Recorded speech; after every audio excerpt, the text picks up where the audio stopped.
The morning Ruth Carver walked into the Dust Creek Land Claim office. She carried everything she owned in a leather satchel worn thin at the strap, and she walked in there with her chin raised high enough that no one would dare mistake her grief for weakness. It was the autumn of 1878, and the town of Dust Creek, Colorado sat crouched at the foot of the San Juan Mountains like something that had been dropped there accidentally and decided to stay. The streets were packed dirt the color of dried rust, and the wind that came down off the mountains carried the first bite of October cold with it. Miners moved in clusters along the boardwalks, their boots caked in the pale gray mud that oozed up from the creek beds. Women in calico and canvas hung washing on lines strung between the backs of buildings. Dogs slept under wagons. Life moved at the pace of a place that had not yet decided whether it intended to survive. Ruth had been in Dust Creek for 8 months. She had arrived in February with her husband, Thomas Carver, who had read an advertisement in a St. Louis newspaper about silver claims available along the Animas River, and had decided that this was the answer to every prayer he had ever sent up. Thomas was a good man. He was not particularly clever about money, and he had a tendency to trust people he ought not to have trusted, but he was kind in the deep-down way that mattered most, and Ruth had loved him sincerely for the 11 years they had been married. Thomas had purchased a silver claim in good faith from a man named Harlan Webb, who ran the Dust Creek Land Claim office, and who had a mustache like a gray fox, and eyes that never quite settled on anything directly. The claim was on a stretch of rocky ground about 4 miles northeast of town, at a place the locals called Copper Hat Ridge, on account of the reddish cap of oxidized rock that crowned the hillside. Thomas had worked it from March through July, finding enough color in the rock to keep his hope alive, though never quite enough to justify the cost of the tools and the timber and the dynamite that honest mining required. In August, a cave-in had taken Thomas Carver. It had been a Monday morning early, before the sun had cleared the ridge line. Ruth had been at their camp washing the breakfast tin when she heard the low, terrible sound, something between a groan and a gunshot, travel up through the soles of her feet before it ever reached her ears. She had known before she ran what she would find. There was a kind of knowing that lived in the body and not the mind, and that knowing had settled over her like cold water. The men from the neighboring claims had helped her pull him out. He had not suffered long. She had held his hand in both of hers and spoken his name, and he had looked at her with those steady brown eyes of his, and then he had not looked at anything anymore. She had buried him on the ridge under a juniper tree because he had always said he liked juniper trees, the way they smelled like something clean and honest. For 6 weeks after, she had kept working the claim. She had no family within 500 miles. She had $43 in a tin box buried under the floorboards of their canvas tent, and she had the claim deed in her satchel, and she had the kind of stubbornness that had kept her alive through a Missouri winter when she was 12 years old, and her mother had been sick with fever, and there was nothing to eat but salt pork and dried corn. But the rock at Copper Hat Ridge had grown harder and more stubborn than she was. And by late September, with winter coming down off the mountains like a slow gray army, she had accepted the truth that she could not work the claim alone and could not afford to hire men to work it for her. What she needed was to sell the claim deed, take whatever she could get for it, and figure out what came next. She had heard from another miner's wife, a stout, kind woman named Clara Donahue, that the land claim office would sometimes broker sales on behalf of claim holders, connecting them with buyers who were looking to purchase active claims. It was not a service Harlan Webb advertised widely, but it existed. Clara had also told her, in the low voice one used to convey information that was important precisely because it was not openly spoken, that Harlan Webb was not always a man who worked in other people's interests. Ruth had noted this. She had thought about it for 2 days. And then on the first Thursday in October of 1878, she had put on her cleanest dress, which was a dark green wool she had bought in St. Louis before they left, and she had pinned her brown hair up neat, and she had walked into town with her chin at that particular angle, and she had opened the door to the Dust Creek Land Claim office. The office was a narrow room with a counter running across its middle like a fence. Behind the counter sat Harlan Webb on a stool that creaked every time he shifted his considerable weight. There was a younger man standing at a filing cabinet along the wall, thin-shouldered with ink stains on his fingers. The walls were covered in survey maps and legal notices tacked up with iron nails.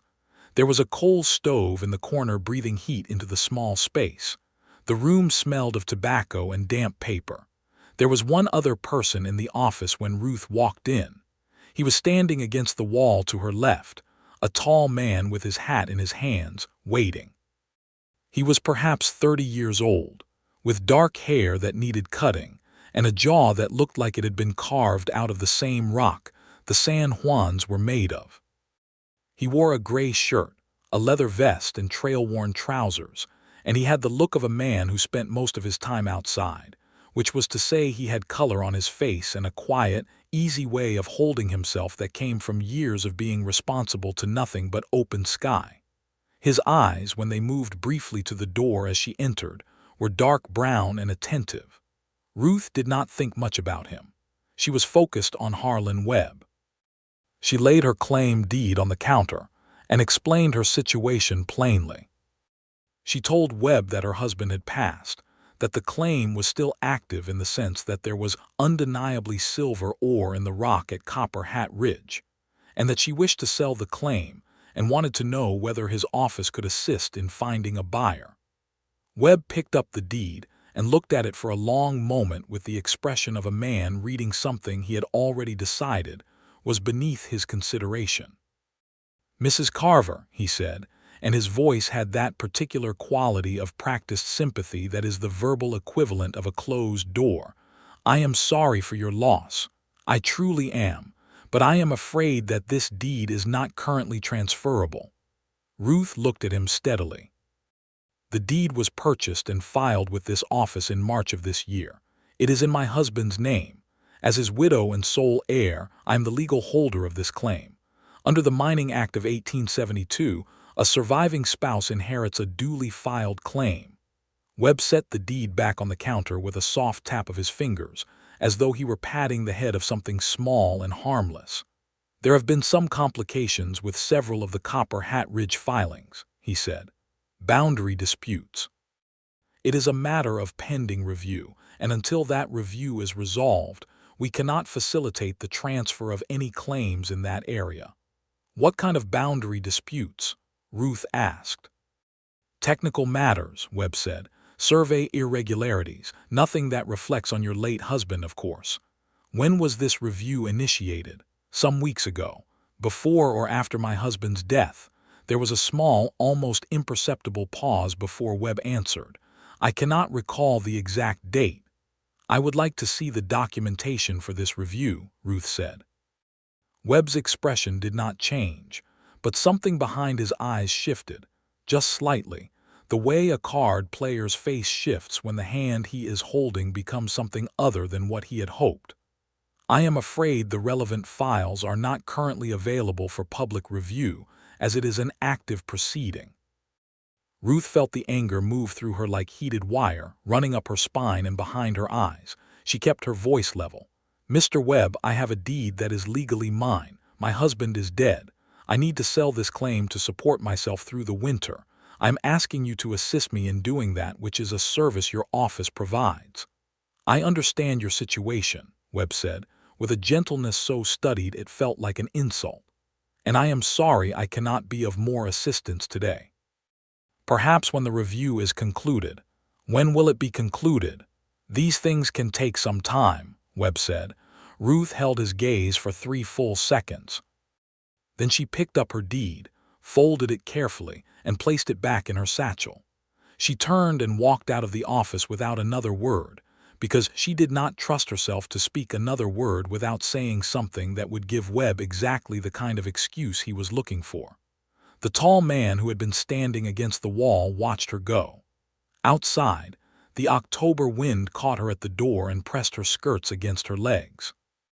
She stood on the boardwalk for a moment and breathed, and looked down the length of the main street where life was going about its business as though nothing had just happened, which was, she supposed, exactly the case from anyone else's perspective. A wagon loaded with timber rolled past. Two men in miners' clothes sat on a bench outside the dry goods store eating crackers from a paper bag. A horse at the hitching post across the street regarded her with the patient, ancient indifference that horses held for all human troubles. Ruth Carver walked home. She did not cry. Crying was for later, when she was alone, when no one could watch the shape of her grief and decide it was a vulnerability they could use against her. Instead, she walked the 4 blocks back to the boarding house where she had moved after giving up the camp on the ridge, a 2-story frame building run by a woman named Mrs. Elspeth Holt, who charged $2 a week and provided breakfast and supper, but expected her guests to see to their own midday meal. She sat in the small room that cost her 25 cents per night, with its iron bed and its window that looked out onto the alley, and she spread Thomas's claim deed across the quilt and looked at it for a long time. She read every line of it. She read the legal description of the land boundaries. She read the filing date and the filing number. She read the signature of the recording officer, which was Harlan Webb's own hand. Then she thought about what she knew and what she could find out and what her options were. She had a deed. She had the law on her side, at least in theory. She had $43 and an October that would become November in less than 4 weeks.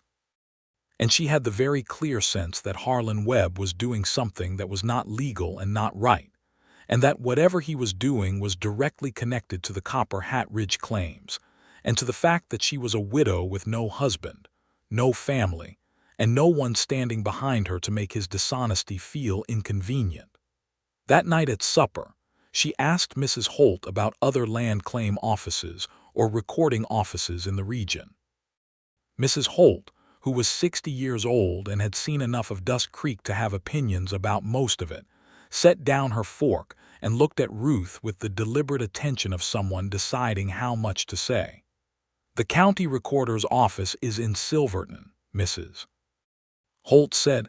That would be about 20 miles south. Webb's office is the local agent, but the county has jurisdiction. If he is giving you trouble, the county recorder would have the authority to override him." Ruth filed this away. "Have other people had trouble with Webb?" she asked. Mrs. Holt picked up her fork again. "There have been men who tried to file disputes. Most of them found it easier to just accept the outcome. Men who pushed too hard ended up having their claims declared invalid for one reason or another. Webb has friends." "What kind of friends?" "The kind that own things," Mrs. Holt said simply.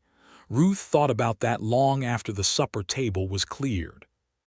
Now, at this same supper table, and at this same hour, the tall man who had been standing against the wall in Webb's office was eating his meal at the Red Lantern Saloon and Hotel, which was 4 buildings down from Elspeth Holt's boarding house, and which served a better cut of beef, but charged considerably more for the privilege.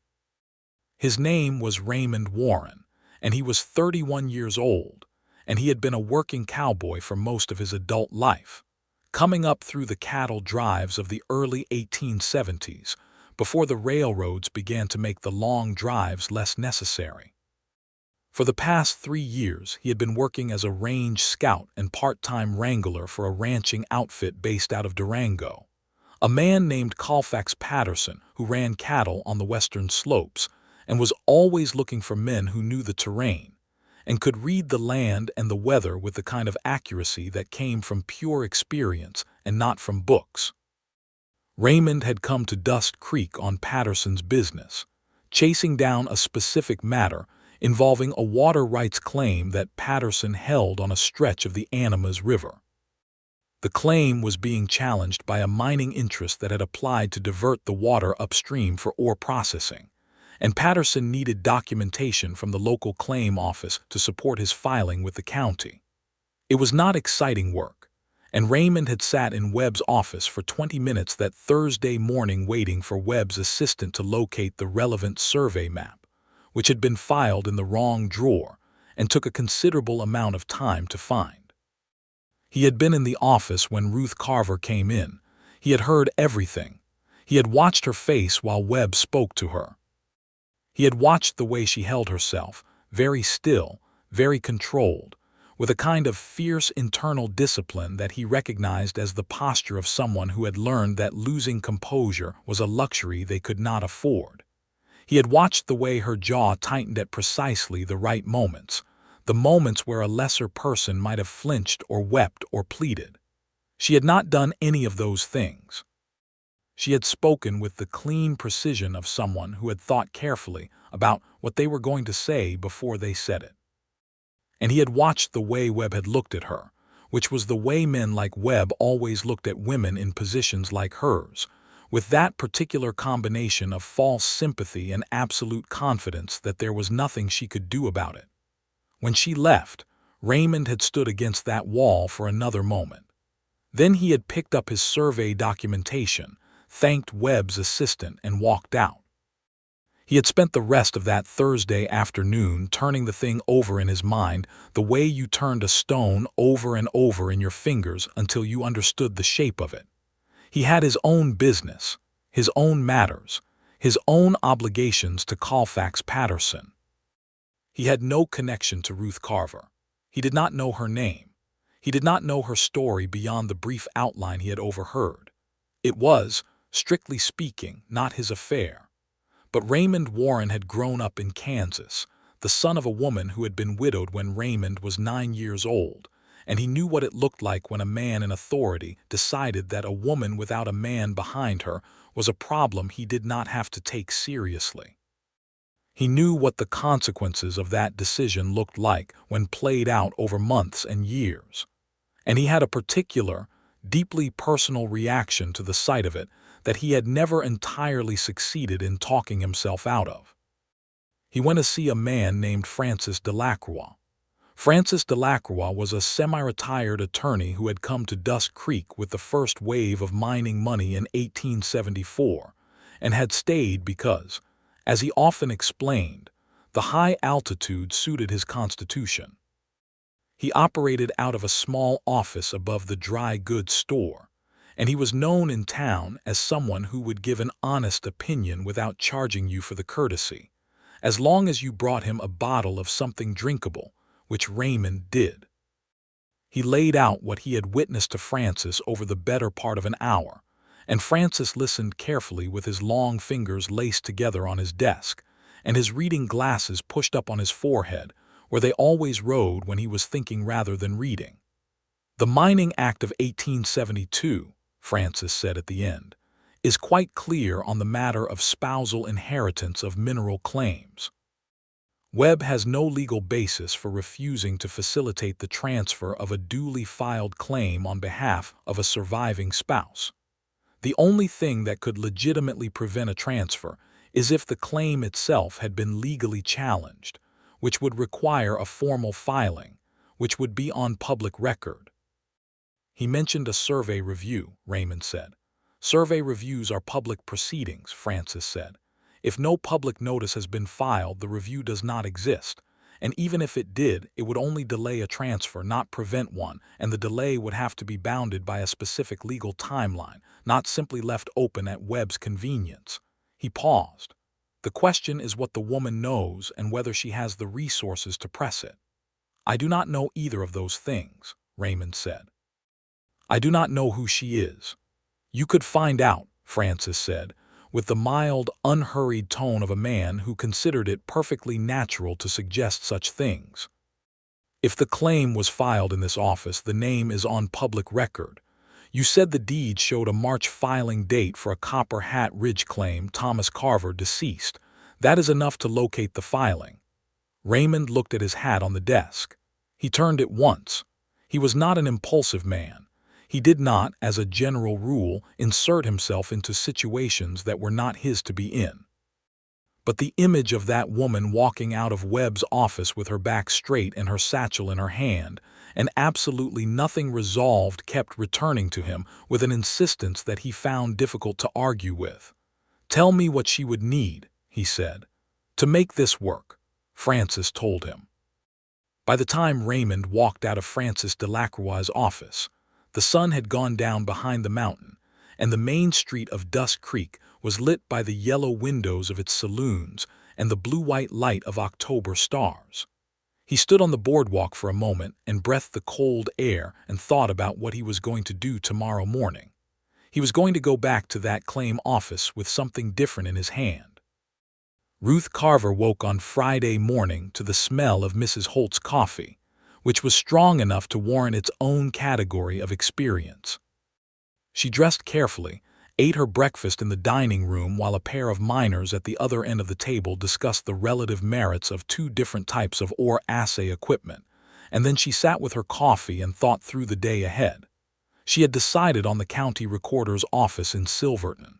It would mean a full day's journey, more than that on foot, and she would need to arrange some kind of transport. But if what Mrs. Holt had told her was accurate, the county recorder had the authority to override Webb's obstruction, and the act of filing a formal complaint there would at minimum put something on the official record, which was a different kind of leverage than simply arguing across a counter. She was pulling on her coat when Mrs. Holt appeared in the hallway with the expression of a woman who had something to say. "There is a man asking for you at the front," Mrs. Holt said. "A cowboy. He gave his name as Raymond Warren. He says he was in the land office yesterday and that he has some information that might be useful to you." He seemed respectful, she added, with the tone of someone who had developed rigorous standards on the subject. Ruth looked at her for a moment. She thought about the tall man against the wall. She thought about the fact that she had not spoken to him, had not asked for help, and had not given any indication that she wanted any. She thought about the general principle that men who appeared with offers of help were often appearing with something rather more complicated than that. Then she thought about Silverton and the county recorder, and the fact that she had $43 and a winter coming. "I will be down in a moment," she said. Raymond Warren was standing on the front porch of the boarding house when Ruth came out, hat in his hands as he had been in the office the day before, which she noticed. The morning light was clean and cold, and it came off the mountain with a kind of clarity that made everything look more definite than it actually was. She stepped out and looked at him. He was taller than she had clocked from across the room, and in the morning light his face was more readable. He looked like a man who was not sure how this was going to go and had decided to let her be the one to determine that. "Mrs. Carver," he said, "my name is Raymond Warren. I was in Webb's office yesterday when you came in. I want to say first that I know you did not ask for any help, and I have no intention of wasting your time if what I have to say is not useful. But I spoke with an attorney last night about your situation, and I believe there is a way to resolve this today, and I thought you ought to know that." Ruth looked at him. "Why?" she asked. He seemed to take the question seriously, which she appreciated. "Because what Webb did to you was not right and was not legal," he said, "and because I was in a position to find out whether there was something that could be done about it, and it seemed wrong not to." "Do you know me?" she asked. "No," he said. "I know your name from the public filing record." "That is all." She studied him for another moment. He did not look away, and he did not look uncomfortable, and he did not shift into the smooth persuasiveness that men used when they were trying to get something. He just stood there and let her look at him. "Tell me what you found out," she said. He told her. He explained what Francis Delacroix had told him about the Mining Act of 1872 and the legal requirements for a legitimate survey review proceeding. He explained that Webb's claim of an active review should be verifiable by public record, and that if no such record existed, Webb had no legal standing. He explained that the county recorder in Silverton could compel Webb to process the transfer, but that there was also another approach available. "Francis says that if you go back to Webb's office with a written notice of your intent to file a formal complaint with the county recorder, citing the specific legal provisions that require the review documentation to be made public. Webb will almost certainly process your deed, Raymond said. He does not want the county's attention on his office. He has too many other matters that would not survive scrutiny. You are saying I should bluff him, Ruth said. I am saying you should tell him exactly what you intend to do, Raymond said. Which is not a bluff if you actually intend to do it. Francis Delacroix drafted the notice this morning. He reached into his vest and produced a folded piece of paper. Ruth took it and unfolded it. She read it carefully, which took several minutes. Raymond waited. A wagon went by on the street below. A crow landed on the roof of the building across the way and announced its presence to no one in particular. Ruth refolded the paper. Why would an attorney draft this for someone he does not know? She asked. I asked him to, Raymond said. I paid him. You do not owe me anything for it. She looked at him again with that particular attentiveness that he was beginning to understand was simply the way she engaged with things, fully and without pretense. You paid him on the chance that I would come down those stairs and speak with you at all. Yes, he said simply. She was quiet for a moment. Then she said, I was planning to ride to Silverton today. You could do that, he said. The notice is just another option.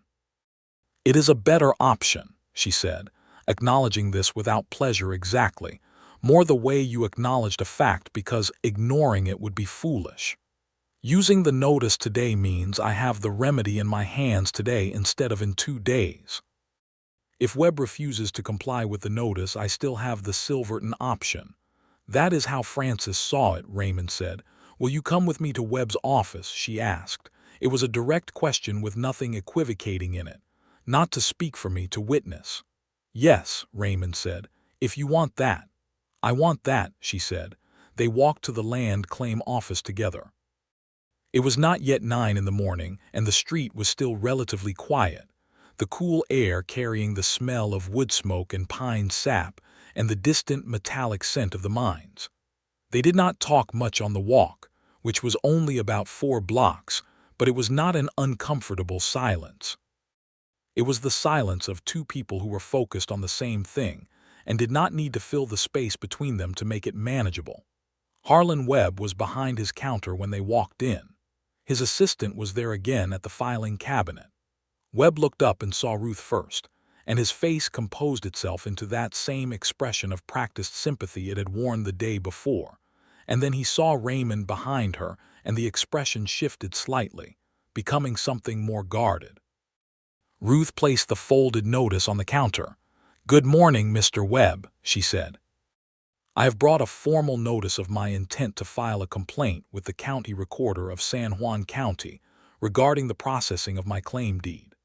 The notice cites the specific provisions of the Mining Act of 1872 that require any active survey review to be filed as a matter of public record, as well as the legal standards for the timeline and documentation of such reviews.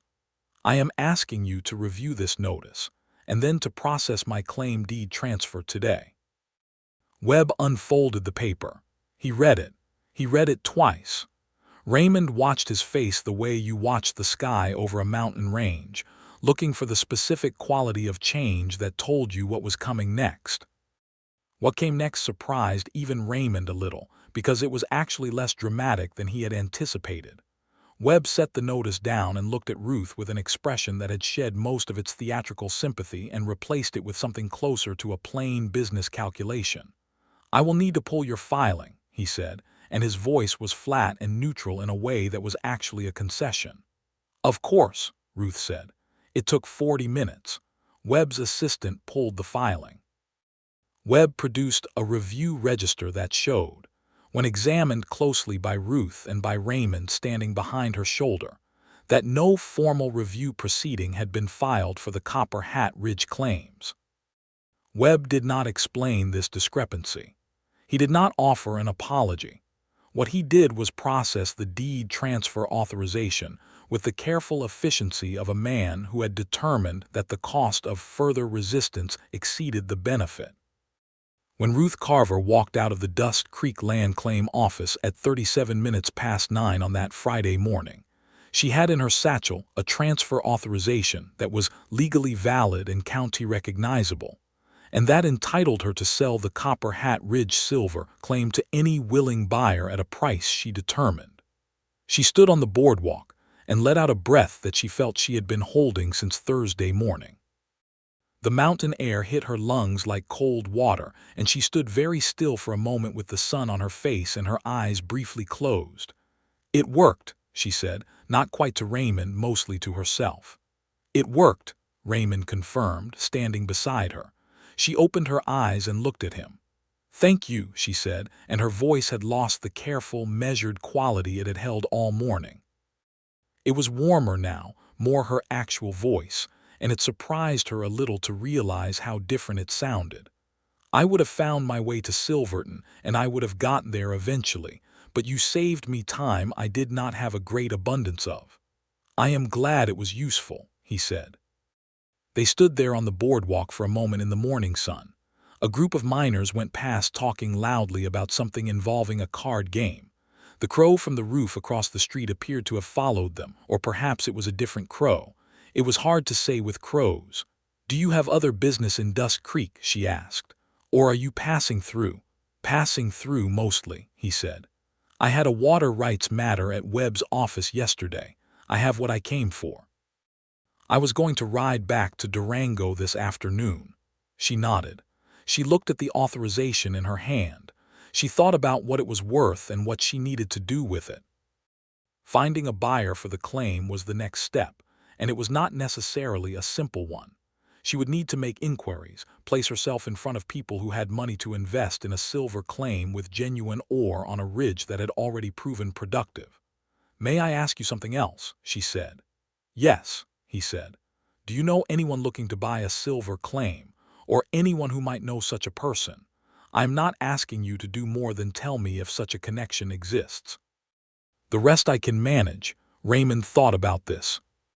He thought about the mining investors he had come across in his years of working the Colorado Territory, the men who backed claims from a comfortable distance and let others do the dangerous work.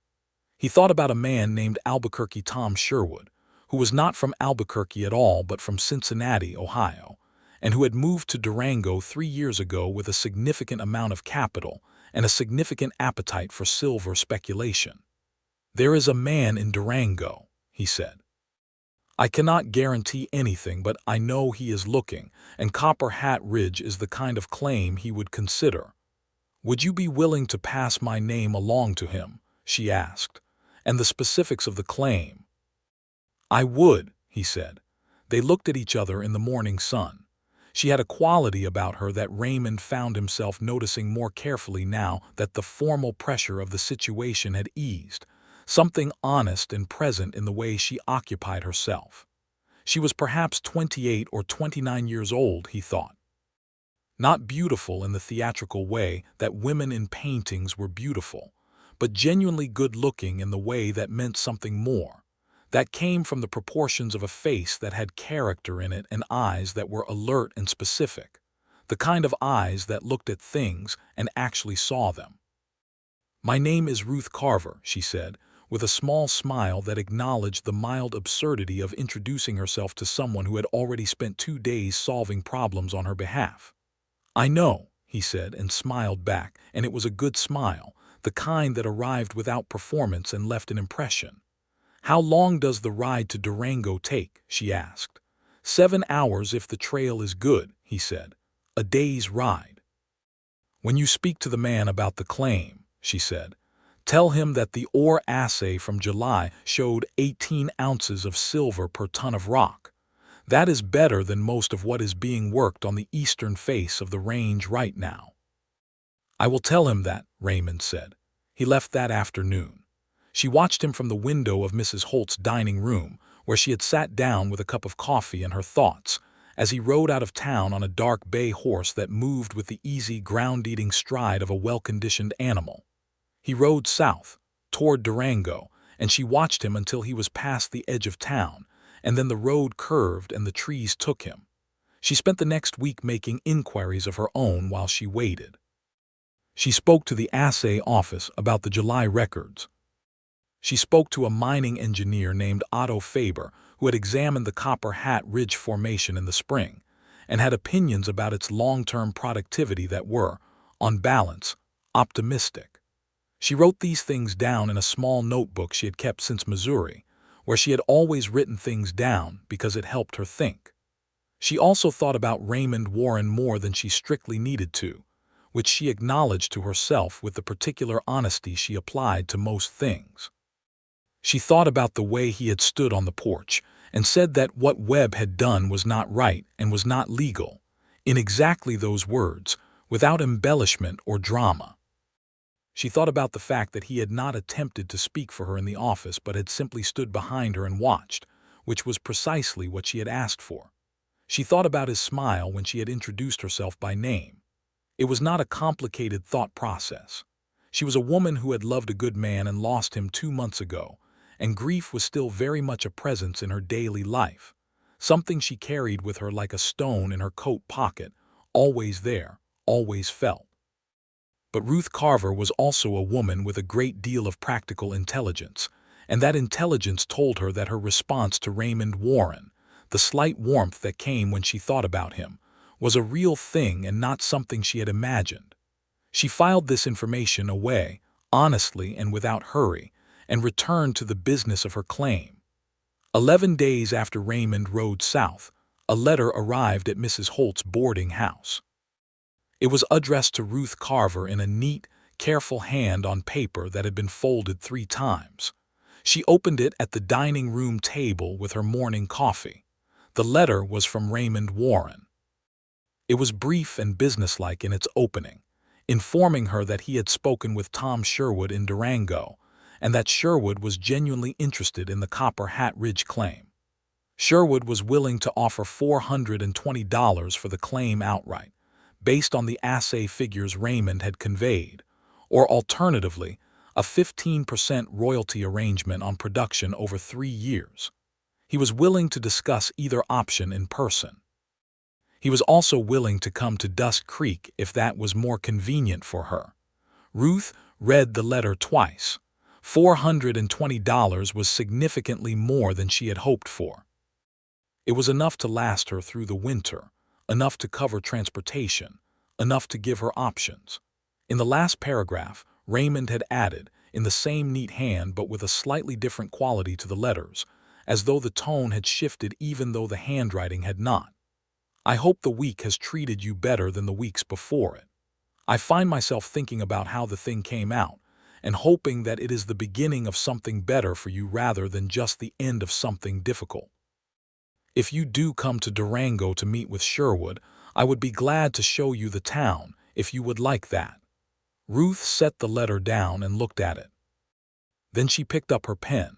She wrote back that Sherwood's offer was interesting and that she would come to Durango. She wrote that the outright purchase price suited her better than the royalty arrangement, as she had no desire to remain tied to the Copper Hat Ridge claim indefinitely. She wrote that she would arrive the following Friday if that was convenient, and she would be grateful for the introduction to Sherwood. In the last line she wrote, "I would like to see the town."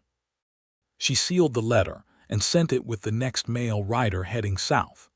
The ride to Durango took her the better part of a day on the stagecoach that ran south twice a week from Dust Creek. She arrived in the late afternoon of a Friday in late October, when the aspens along the river had gone fully gold, and the light had that quality specific to Colorado autumn of being simultaneously brilliant and melancholy, as though the landscape itself understood what was coming, and was making itself beautiful one last time before the gray settled in.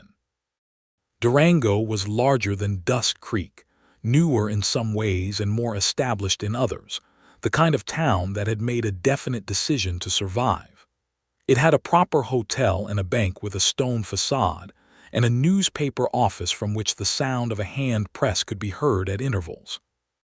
Raymond Warren was waiting at the stage stop when she arrived. He was wearing a clean shirt, which she noticed. His hair had been recently cut. He looked the same as she remembered him and somehow different for being real again rather than a thought. "Mrs. Carver," he said, tipping his hat.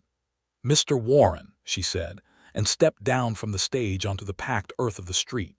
He had arranged a meeting with Tom Sherwood for the following morning at the hotel, which gave them the remainder of the afternoon.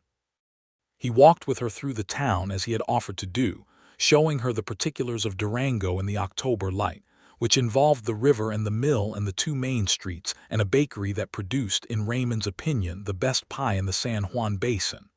"That is a significant claim," Ruth said as they walked along the river path where the water ran cold and clear over smooth gray stones. "I stand by it," he said. "What kind of pie?" "Apple when the season is right," he said. "Though the peach in summer is not far behind."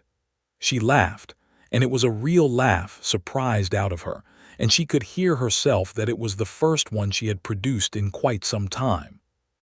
It felt strange and good at the same time, like a muscle waking up after a long stillness.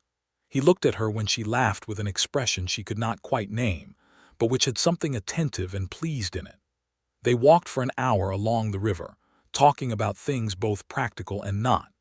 He told her about the ranching work, about the particular satisfaction of reading terrain, and knowing that you understood the land in a way that most people who lived on it never quite did. She told him about St. Louis and about the path that had brought her and Thomas to Colorado, about Thomas's particular combination of hope and impracticality that had been both his most endearing quality and, in the end, the thing that had led them here.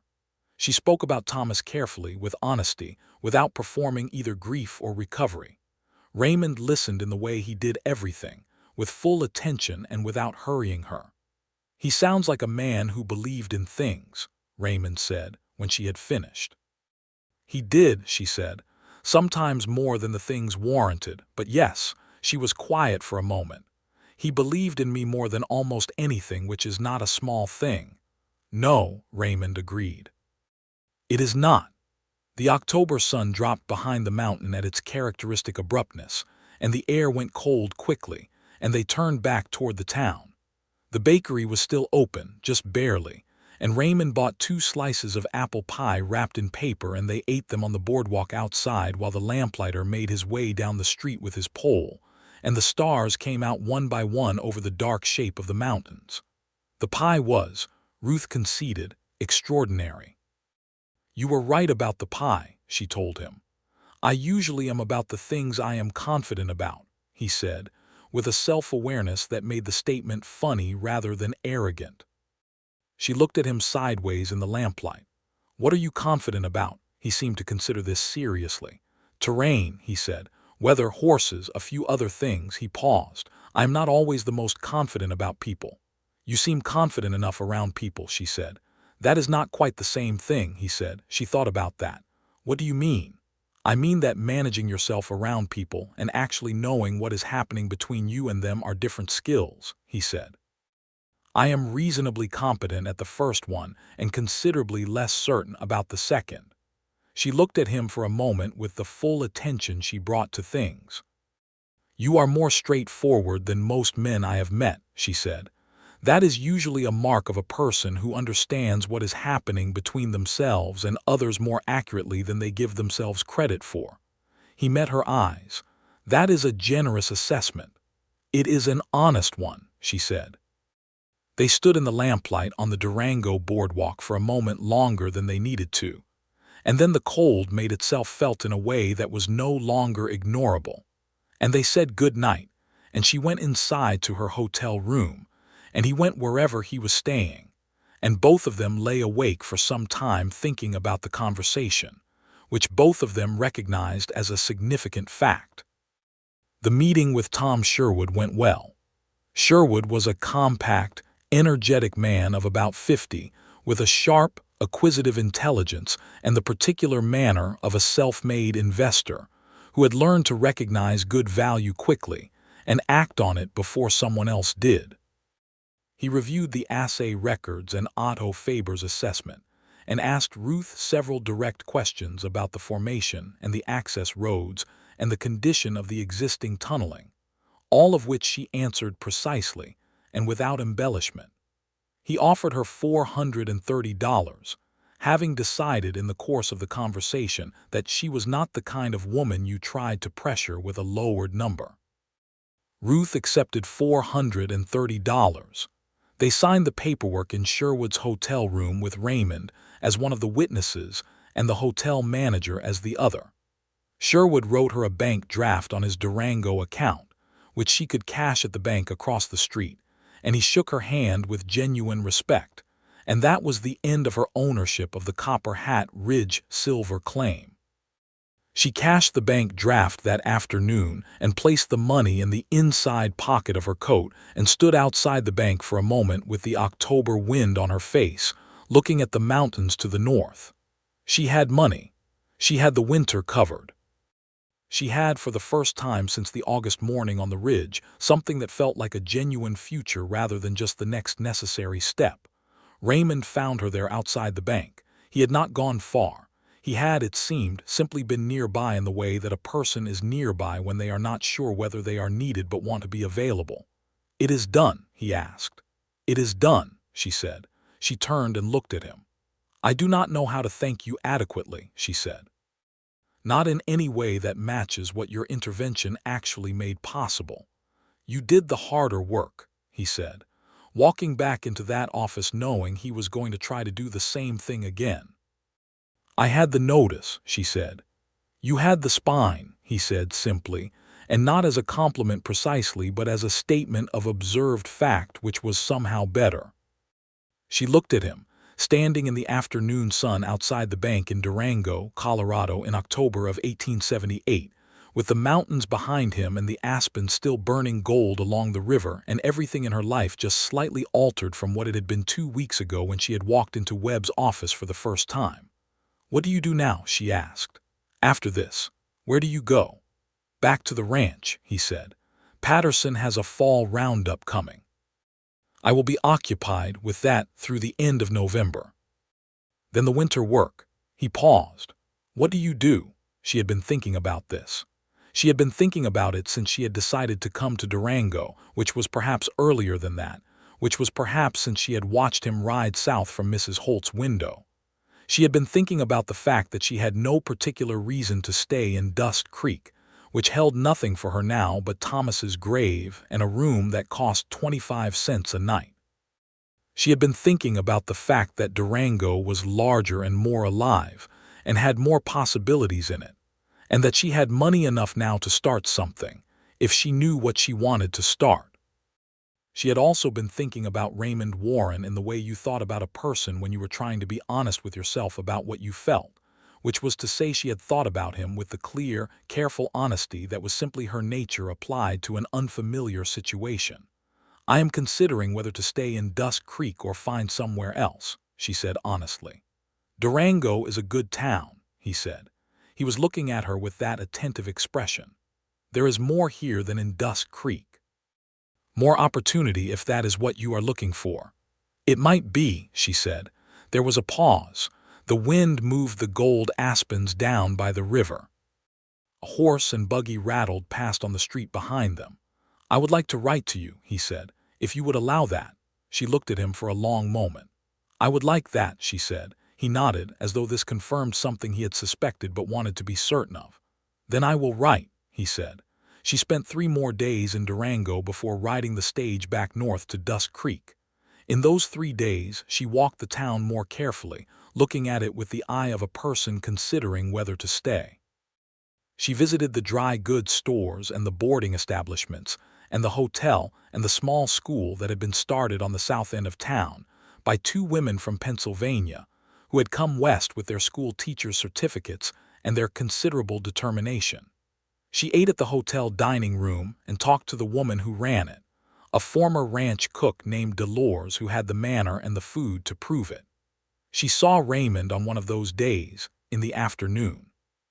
He was working with Patterson's horses at the livery at the edge of town, and she happened to be passing, and she stopped. She watched him for a few minutes from the street before he noticed her, watched the way he worked with the animals, easy and unhurried, speaking quietly to a gray gelding that was giving him some trouble and waiting it out rather than forcing the matter. There was something in the quality of that patience that she found she could not look away from. He saw her watching and raised a hand in greeting. She returned it and moved on. But she thought about the patience, and about what it suggested about the man who practiced it for the rest of that afternoon. She went back to Dusk Creek and spent November settling things. She paid Mrs. Holt her remaining board. She visited Thomas's grave on Copper Hat Ridge for the last time, sitting beside the juniper tree for a good long while in the cold November sunlight, talking to Thomas the way she sometimes did, telling him what had happened and what she intended to do next. She felt him in that conversation the way she always did, steadily and without spectacle, and she told him that she had met someone who was a genuinely good man, and that she thought he would have approved, and she thought that was true. She packed her belongings, which were not many. She said goodbye to Mrs. Holt, who pressed a jar of preserved peaches into her hands, and said that Ruth Carver was one of the better people she had boarded in 20 years, which was the highest compliment available in Mrs. Holt's particular vocabulary. She arrived in Durango on a Tuesday in mid-November with her satchel and her tin box, and the jar of preserved peaches, and the small notebook in which she kept her thoughts, and she took a room at the hotel while she looked for something more permanent. The letters had already started, even in those 3 weeks between her return to Dusk Creek and her departure. Raymond wrote with the same directness he spoke with, and his letters had a quality of honesty to them that she found herself looking forward to with a consistency that told her something. He wrote about the terrain he covered, and the particular way light fell across the mesa in the late afternoon, and about the horses, and about a conversation he had had with one of the Ute riders who worked a neighboring ranch, about their respective readings of what the coming winter would be. He wrote about small things and large things with equal attention, without distinguishing between them in terms of importance, which said something about the way he understood the world. She wrote back. She wrote about what she was looking at and thinking about the town of Durango and what it held, about the school on the south end, and the woman named Dolores and the particular quality of the November light over the Animas River. She wrote about Thomas, once, in a letter that was harder to write than the others, and about what grief felt like when it began to change its shape, when it became less like a wound and more like a scar, present but no longer open. She wrote about what mattered to her and what she was looking for, because she was a woman who had always found that writing a thing was the clearest way to know it. Raymond wrote back about that letter more carefully than any other, with the particular focus of a man who understood that something of importance had been said and did not want to treat it casually. He wrote about his own losses, about his mother and what it had been to watch her navigate the world alone, about the specific kind of admiration he had for women who face things directly and without the support they deserved and kept going anyway.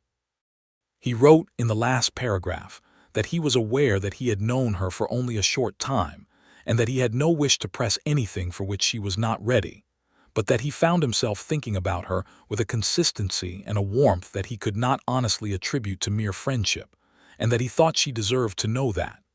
Ruth read this paragraph 4 times. Then she got up and walked to the window and looked out at the Animas River for a while. Then she came back and wrote her reply. She wrote that she appreciated his honesty. She wrote that she was aware of the short time. She wrote that she had a great deal of respect for his judgment and his character, which she had had the opportunity to observe under the kind of actual circumstances that revealed character more reliably than anything else. She wrote that she too found herself thinking of him with more frequency and warmth than could be fairly assigned to friendship. She wrote that she would like to see him when his work with the fall roundup was finished. He came to Durango the first week of December. He took her to dinner at the hotel dining room, which was Dolores's domain, and Dolores produced a beef roast with root vegetables that could have made a person reconsider their opinions about the hardships of frontier life. They sat across the table from each other for 2 hours and talked without running out of things to say, which both of them recognized as a significant thing in itself. They talked about where they had come from and where they thought they were going, about what they wanted from the particular version of life that was available in this territory in this time, about what they valued and what they could not live without. He walked her back to the hotel afterward, and they stood in the cold December night outside the door, and the stars were very bright over the dark mountains, and she looked at him and he looked at her. And then, without particular drama, he took her hand in both of his and held it for a moment, and she let him, and they stood there in the starlight and the cold and the quiet, and it was the most eloquent conversation she had had in quite some time, and it required no words at all. The winter in Durango was cold but survivable in the way that the best things were survivable, because of the preparation you had made and the company you were in. Ruth had secured a position as a bookkeeper at one of the mercantile establishments in town, run by a pair of brothers named Elbert and Jonas Marsh, who had discovered that Ruth Carver's handwriting was impeccable, and her arithmetic was flawless, and her ability to maintain the ledgers with a calm that did not waver even at the end of a busy Saturday was worth considerably more than they had expected to pay for it. Raymond was in and out of Durango through the winter, sometimes gone for 2 weeks on range work, sometimes in town for several days at a stretch. They fell into a rhythm that suited them both, the correspondence when he was away and the dinners and the long walks along the river when he was present. Mrs. Elspeth Holt, had she known, would have approved. Dolores certainly did. She made a point of offering them the best table in the dining room, which was by the window with a view of the street, and of ensuring that the coffee was particularly good when they were in it. He kissed her for the first time in January, on a Sunday afternoon when they had walked up to the overlook above the south end of town, where you could see the valley laid out below, and the mountains on all sides, white with snow and severe and beautiful. The wind was sharp, but the sun was warm, and the view was the kind that made you feel both very small and very present at the same time. She had been telling him about a letter she had received from her cousin in Missouri, the first family contact she had had in months, and then she had stopped talking because he was looking at her in a way that made conversation feel beside the point. And then he had said, "Ruth," in the way you said a name when the name itself contains the whole of what you mean to say, and she had turned fully toward him, and he had kissed her. It was a simple kiss, unhurried, and it was the truest thing that had happened to her since Thomas had died, and she felt it in that deep-down place where the real things lived. When they separated, they looked at each other in the cold sunlight with the mountains all around them, and she said, "I have been waiting for that since November," and he said, "I should have done it in November," and she laughed, and he laughed, and the cold air between them was warm with it. Spring came to Durango the way it always did in the Colorado mountains, slowly and with false starts, snow in March that would make you think winter had returned, and then a morning in April when the sun came up differently, and the air had a smell to it that was new, and the birds that had been south were suddenly present again in the cottonwoods along the river. Ruth noticed these things with the attentiveness she brought to everything, and she wrote them down in her notebook, and she felt, in the slow, particular way that feeling returned to a person who had been in grief, that her life had made a new shape. She had been in Durango 5 months. She had a position she was good at, and that paid her decently. She had a room at the hotel that she had made into something genuinely comfortable, with Thomas's photograph on the small table by the bed and her books on the shelf and her notebook beside them. She had a life that was hers, built with her own hands and intelligence, from the wreckage that had been deposited by the cave-in at Copper Hat Ridge. She had Raymond Warren, who was, she had come to understand over these months, exactly the man she had first assessed him to be: honest, patient, attentive, competent in the specific way of a person who had spent his life learning how things actually worked rather than how he thought they should work. Not without flaws, because no one was. He could be quiet to the point of distance sometimes, and he had a stubbornness about his own assessments that occasionally made conversation feel like walking into a wall. But these were human flaws, the understandable kind, not the kind that drew blood. He loved her. She knew this the way she knew things, not from anything melodramatic but from the accumulation of small, consistent evidence that a person who was paying attention could not miss. The way he remembered every particular thing she told him and brought it back in appropriate moments. The way he listened to her opinions about things and actually modified his own positions when she presented better arguments, which was rarer than it should have been in any person, but was particularly marked in him. The way he looked at her when she was not looking at him, which she caught more often than he probably intended, with an expression that was simply a man looking at something he valued. She loved him. This too she knew with the clear, honest simplicity of a person who did not lie to themselves. She loved him in a different way than she had loved Thomas, not lesser and not greater but specific. The way love was always specific to the particular person and the particular self you were when you met them. She was not the same woman she had been when Thomas was alive. She was a different version of herself, harder in some places and more open in others, and Raymond Warren fit this version of herself in ways that felt particular and true. In April, on an evening when the last of the snow had melted off the lower slopes and the first green was showing in the willows along the river, he asked her to marry him. They were at the Overlook again, which had by now become their place, the specific piece of the world that belonged to the two of them in the way that places became private through the accumulation of shared time. The sun was going down behind the western mountains, and the light was that particular combination of orange and gold that the Colorado sky produced in April evenings, and the valley below was green and gold, and the river was a silver thread, and everything had that quality of abundance and possibility that only existed at the transition between seasons. He turned to face her and he said it directly, the way he always said things, without preamble or performance. He said that she was the most remarkable person he had known, and that he wanted to spend his life in her company, and that he was asking her to marry him, and that if she needed more time, he would wait as long as she needed. She had thought about this in the notebook, and in the conversations she had with Thomas beside the photograph on her table, and in the quiet certainty that had been growing in her since November with the reliable persistence of something rooted. She had thought about whether she was ready and whether it was right, and she had thought about what she needed and what she had found, and she had thought about the particular gift of being loved by someone who saw you clearly and valued what they saw. "Yes," she said. He exhaled, a breath that had clearly been held, and she saw in his face the particular quality of a man who had been genuinely uncertain and was now experiencing genuine relief, which was the most touching thing about it, that even Raymond Warren, with all his steadiness, had been afraid she might say no. She took his face in her hands, which made him look slightly surprised, and she said, "Raymond, yes." And then he kissed her in the April evening with the valley below them and the mountains all around them, and it was a very good kiss indeed.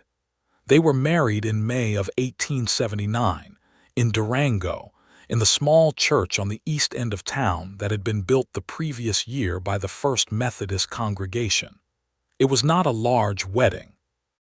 On Ruth's side there was Dolores and Elbert and Jonas Marsh and their wives, and the two women from the school, Mary and Helen, who had become Ruth's friends over the winter months. On Raymond's side there was Colfax Patterson and his wife, Anna Marie, who was a tall, handsome woman from Georgia who had opinions about everything and expressed them freely, and whom Ruth liked enormously on sight, and 3 or 4 of the cowboys from the ranch who had cleaned themselves up for the occasion with varying degrees of success. Francis Delacroix came from Dust Creek on the stage, because Raymond had written to him and told him about the wedding, and he had decided that this was one of those occasions that warranted the trip. Ruth wore her dark green wool dress, the clean one, the one she had worn to Webb's office in October. She wore it because it was the dress she had worn on the day that had made everything else possible, and because she was a woman who understood the significance of things, and she thought it was right to mark that. Raymond, for his part, had acquired a new shirt and what appeared to be a genuinely new hat, which he wore with the slightly self-conscious air of a man who was more comfortable in working clothes but had made the effort and was committed to it. Francis Delacroix stood in the front pew and watched the proceedings with the satisfied expression of a man who had contributed to an outcome he considered good. Colfax Patterson's wife wept, which she later explained was simply what she did at weddings, as a general principle and not in response to any specific emotion. When the minister asked Raymond if he took Ruth Carver to be his wife, he said, "I do," in a clear, quiet voice that did not waver, and he looked at her when he said it. When the minister asked Ruth if she took Raymond Warren to be her husband, she said, "I do," and she meant it with everything in her, the whole of herself, the Missouri girl and the miner's widow and the woman who had walked into Webb's office with her chin up and walked into the rest of her life with her eyes open. They settled in Durango. Patterson had been talking for 2 years about needing a man who knew the territory to manage the outlying range operations from a permanent base in town, rather than always sending riders out from the Durango spread. And Raymond was the natural choice for this position, and accepted it. The position came with a modest but reliable income and the opportunity to remain in town rather than on the trail for the majority of the year, which suited the new shape of his life exactly. Ruth kept her position with the Marsh brothers through the summer and autumn, and in the winter, with the money she had saved in Raymond's wages, they purchased a small house on the north side of Durango, 2 stories with a porch that looked out at the mountains and a kitchen large enough to be functional, and a yard that had apple trees in it that were old enough to actually produce apples. She planted a garden in the spring. She had never had a garden before in her adult life, the moves and the mining camp not having been circumstances that permitted it, but she had wanted one for as long as she could remember. She put in potatoes and beans and carrots and a row of sunflowers along the fence because she thought they were beautiful, and because she could. Raymond helped her dig the beds on a Saturday morning with the kind of unhurried, competent attention he brought to any physical task, and they worked side by side in the April dirt, and this too went into Ruth's notebook as a thing worth recording. The apple trees bloomed in May and the blossoms were extraordinary, white and faintly pink, and they filled the yard with a smell that was the best possible version of spring, and Ruth stood under them one morning before breakfast and looked up through the white flowers at the blue sky and felt something she recognized as happiness, clear and full and deserved. Dolores made the pie for their first anniversary dinner, apple from the trees in Ruth's yard, and it was as good as advertised. In the summer of 1880, Ruth learned that she was expecting a child. She told Raymond on the porch on a Sunday evening, with the mountains going orange in the sunset, and he was quiet for a moment in the way he was sometimes quiet with things that mattered most. And then he said her name very quietly and took her hand, and she could see in his face a joy that was uncomplicated and true, and that made her own feel larger for being witnessed. Their son was born in February of 1881, in the bedroom of the house on the north side of Durango, with the mountains white and enormous outside the window. He was born early in the morning when the stars were still out, and he arrived in the world with a confidence and a volume that suggested he had opinions about the proceedings and intended them to be known. Raymond, who had been present for considerably worse things in the course of a working life in the Colorado Territory, had found himself utterly unprepared for the experience of his child's arrival, and had sat down hard on the chair beside the bed and looked at this particular small person for a very long time with the expression of a man who had just had his understanding of the world significantly revised. They named him Thomas James Warren. Thomas for the good man who had believed in Ruth more than almost anything, and James for Raymond's father, who had died when Raymond was young and whose memory Raymond had carried quietly for a long time. Ruth had proposed both names, and Raymond had accepted them without hesitation.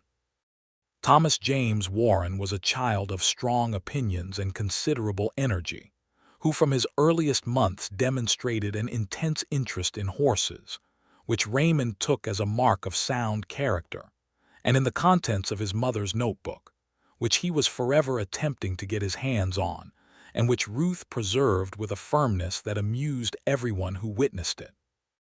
In the autumn of 1882, a letter arrived at the Durango house from the county recorder's office in Silverton, which Ruth received on a Tuesday morning while Thomas was attempting to escape the yard through a gap in the garden fence.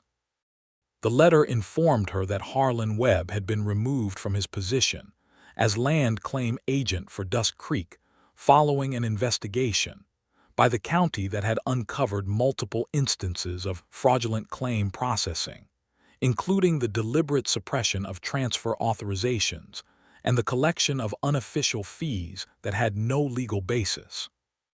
The investigation had been initiated following a complaint filed by the county recorder the previous year, which had itself been prompted by a pattern of disputes that had been accumulating for some time. Webb had been required to repay certain monies to affected parties and was no longer authorized to conduct official business in San Juan County. Ruth read this letter twice while Thomas made a bid for freedom through the fence gap, and then she caught him by the collar of his small coat and set him on her hip, and she looked at the letter for a moment longer. She thought about the Thursday in October of 1878, which felt very long ago and also very immediate, the way formative things always felt. She thought about the woman who had walked into that office with her claim deed and her spine and her $43. She thought about what Webb had attempted, and what it had cost her in effort and anxiety, and the terrible uncertainty of that interim period when she did not know whether the thing could be resolved or not.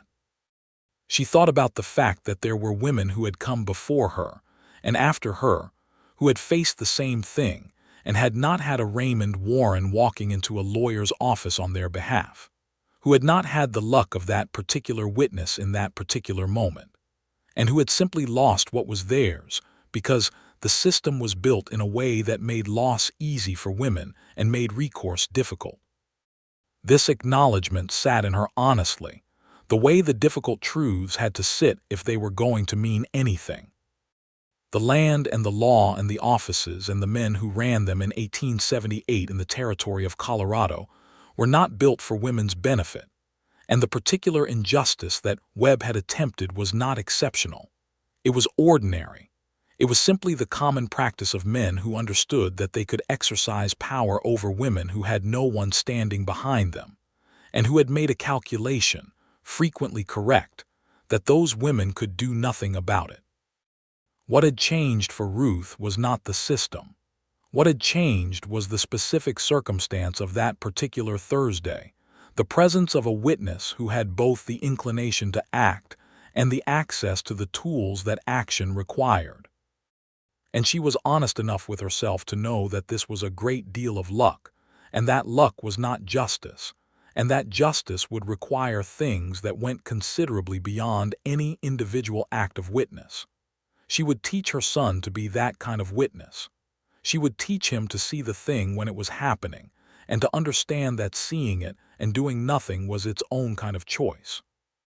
She put the letter on the kitchen table and wrote a reply to the county recorder acknowledging receipt, and then she put Thomas down and let him return to his efforts with the fence gap, and she went to start supper. When Raymond came home that evening, she showed him the letter. He read it and set it down with the expression of a man who had been waiting for this particular resolution without knowing it. "Good," he said simply. "Yes," she said. "Good."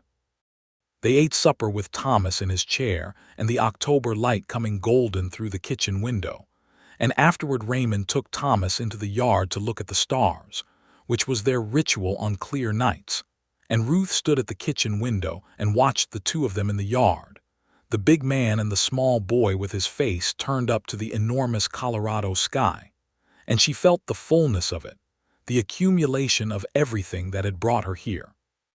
The loss and the grief and the long autumn of 1878 and the porch at Mrs. Holtz and the walk through the October town and the letter in November, and the first kiss in January and the wedding in May, and Thomas Carver under the juniper tree on the ridge, and the $43 in the tin box, and the spine it had taken to walk back into that office on a Friday morning with her chin up. All of it, present and accounted for, held together in the specific gravity of this particular evening, this particular window, this particular life she had built. In the spring of 1884, their daughter was born. They named her Clara, after Clara Donahue, who had been kind to Ruth in those first hard months in Dust Creek, and Eleanor, for Ruth's mother. Clara Eleanor Warren arrived in May, which Ruth thought was appropriate, given the apple blossoms, and she was a serious, watchful baby who seemed to be observing everything with a rigor that her mother recognized immediately, and her father found both impressive and slightly alarming. Thomas, who was 3 years old and had developed very definite opinions about most things, was initially uncertain about the new addition, but within a week had decided that Clara was his and his responsibility, and appointed himself her primary guardian and explainer of the world, which Clara tolerated with a patience that suggested she was already managing her brother's enthusiasm with a diplomat's skill.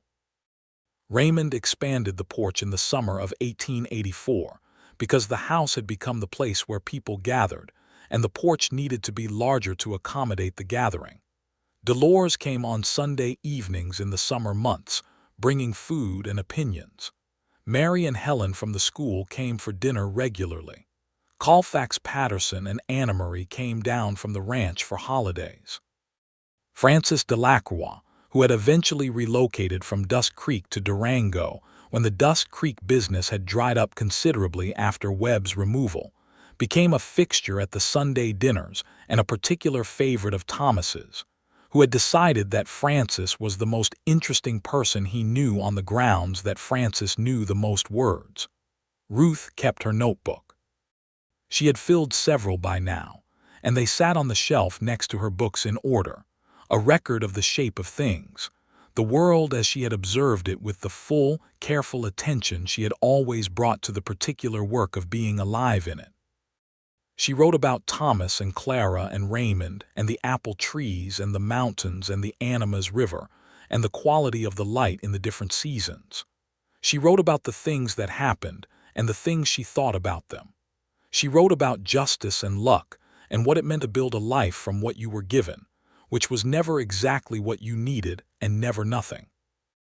On the evening of their 5th wedding anniversary, in May of 1884, Raymond and Ruth sat on the expanded porch after the children were in bed, with the Colorado night enormous around them and the mountains black against the stars. Ruth had a cup of coffee and Raymond had a pipe he sometimes smoked in the evenings, and they sat in the comfortable silence of two people who had spent enough time together that silence was not something to be filled but something to be inhabited. He reached across and took her hand.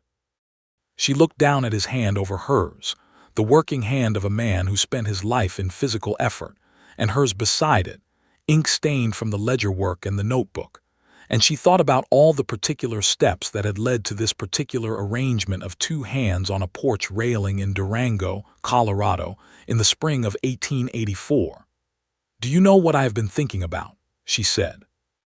"Tell me," he said. "That Thursday," she said, "in Webb's office. I have been thinking about it because of the letter last fall about Webb's removal. I have been thinking about the fact that I walked out of that office on a Thursday with nothing resolved, and that you were there, and that you went to Francis Delacroix that night." "Yes," he said. "I have thought many times about what would have happened if you had not been in that office at that particular moment," she said. "If it had been any other Thursday, or if you had arrived later or earlier, if the map they needed had been in the right drawer and your business had concluded before I walked in." He was quiet for a moment. "I think about that too," he said. "Do you believe in that kind of thing?" she asked. "In the particular arrangement of circumstances?" "I believe in paying attention," he said carefully. "I believe that attention is the thing that allows particular arrangements to become something, There are probably 100 moments every day where something could change if the right person was paying attention. Most of them pass without anything happening. And you were paying attention on that Thursday, she said. You were the easiest person in that room to pay attention to, he said, which was not a smooth thing. It was simply true, and she heard the truth in it. She pressed his hand. He pressed hers back. 5 years, she said. 5 years, he confirmed. The mountains were dark and enormous and eternal in the way that mountains were, and the stars were doing what they had always done, which was to make the particular and the temporary feel connected to something larger and more permanent. And on the porch on the north side of Durango, in the spring of 1884, Ruth Carver Warren felt the fullness of things, the extraordinary, ordinary abundance of a life that had been built from what was available, which had turned out to be enough, more than enough. She had the house and the garden and the apple trees that flowered every May with their white and pink extravagance. She had the work she was good at and the notebook she kept for herself. She had Thomas, who was going to grow up to be a man who paid attention. She was going to make sure of that. She had Clara, who was already managing her small world with the quiet authority of someone who knew exactly what she thought and was simply in the process of acquiring the words to express it. She had Raymond, steady and present and true, the man who had paid attention on a Thursday and acted on a Friday and changed the shape of her life by doing both. She had the mountains and the river and the Colorado sky, which was doing what it always did at night, which was to be beyond anything that words could fully account for, vast and dark and bright with something ancient, something that had nothing to do with Webb's office or silver claims or the particular injustices of 1878, and everything to do with the simple and staggering fact of being alive in a world this large and this beautiful, in this particular human arrangement. On this specific night, "I love you," she said to Raymond, to the night, to the 5 years and the 5 years ahead. "I love you," he said back, steady as the mountains, as the river, as everything that was meant to last. The coffee cooled and the pipe burned down, and the stars moved in their ancient circuit above Durango, Colorado, and the apple trees in the yard rustled in the spring wind with the last of their blossoms still clinging, white and stubborn and sweet.